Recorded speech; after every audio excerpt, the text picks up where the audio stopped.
এবার ইতালিতে ফিলিস্তিনি মুসলিমদের পক্ষে রাস্তায় নেমে এসেছে বিভিন্ন ধর্মের লাখো মানুষ। গাজায় চলমান জাতিগত নিধন বন্ধ এবং ফিলিস্তিনিকে স্বীকৃতি দেওয়ার দাবিতে গত সোমবার ইতালি রোম সহ বিভিন্ন শহরে 2.5 লাখেরও বেশি মানুষ বিক্ষোভে অংশ নেন। কয়েকটি বন্দরে শ্রমিকরা ধর্মঘট করেন। শ্রমিক সংগঠন ইউএসবি 24 ঘন্টার সাধারণ ধর্মঘটের ডাক দিয়ে ইসরায়েলের সঙ্গে ইতালির সম্পর্ক ছিন্ন করার আহ্বান জানান। কিছু এলাকায় বিক্ষোভকারীদের সঙ্গে পুলিশের সংঘর্ষ হলেও হতাহতের খবর মেলেনি। রোম পুলিশের তথ্য অনুযায়ী টার্মিনি রেল স্টেশনের সামনে প্রায় 2 লাখ শিক্ষার্থী বিক্ষোভ করেন। তাদের অনেকের হাতে ফিলিস্তিনের পতাকা ছিল এবং তারা ফ্রি প্যালেস্টাইন সহ বিভিন্ন স্লোগান দেন। বিক্ষোভের কারণে বাস ও মেট্রো সেবা ব্যাহত হয় এবং রেল সংস্থাগুলো যাত্রা বিলম্ব ও বাতিলের সতর্কতা জারি করে।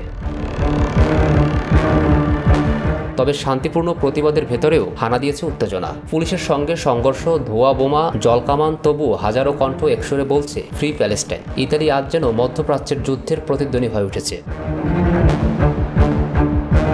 ইতালির অন্তত 75টি শহরে হাজারো মানুষ বিক্ষোভে নেমে স্কুল বন্ধ, রেল চলাচল বিঘ্নিত ও বন্দর অবরোধ করেন। মিলানে প্রায় 50,000, বোলোগনায় 10,000 এবং রোমের টার্মিনি স্টেশনের বাইরে অন্তত 20,000 মানুষ ফিলিস্তিনের পতাকা নিয়ে স্লোগান দেন। জেনোয়া ও লিভর্নো বন্দরে শ্রমিকরা কাজ বন্ধ করে অভিযোগ করেন, এসব বন্দর ইসরায়েলের অস্ত্র পরিবহনে ব্যবহার হচ্ছে।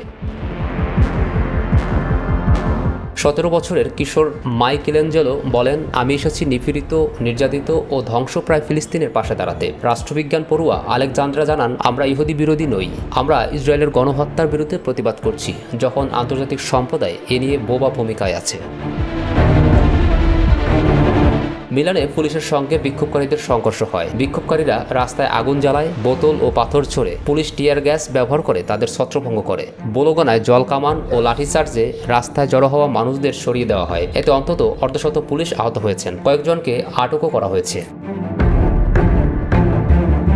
প্রধানমন্ত্রী জর্জিয়া মেলোনি সহিংসতার নিন্দা জানিয়ে বলেন, হিংসা ও ধ্বংস কখনোই গাজার মানুষের জীবন বদলায় না। তবে তার সরকার গাজা পরিস্থিতিতে সতর্ক অবস্থান নিয়ে প্রকাশ্যে ইসরায়েলের সামরিক অভিযানের সমালোচনা করে। গত 23 মাসে গাজায় ইসরায়েলের সামরিক অভিযানে নিহত হয়েছে অন্তত 65,000 মানুষ। অসংখ্য মৃতদেহ এখনও ধ্বংসস্তূপের নিচে চাপা পড়ে আছে। এই যুদ্ধের সূচনা হয়েছিল 7 অক্টোবর হামাসের আকস্মিক হামলা থেকে, যেখানে ইসরায়েলের প্রায় 1200 জন প্রাণ হারান এবং 250 জনকে আটক করা হয়।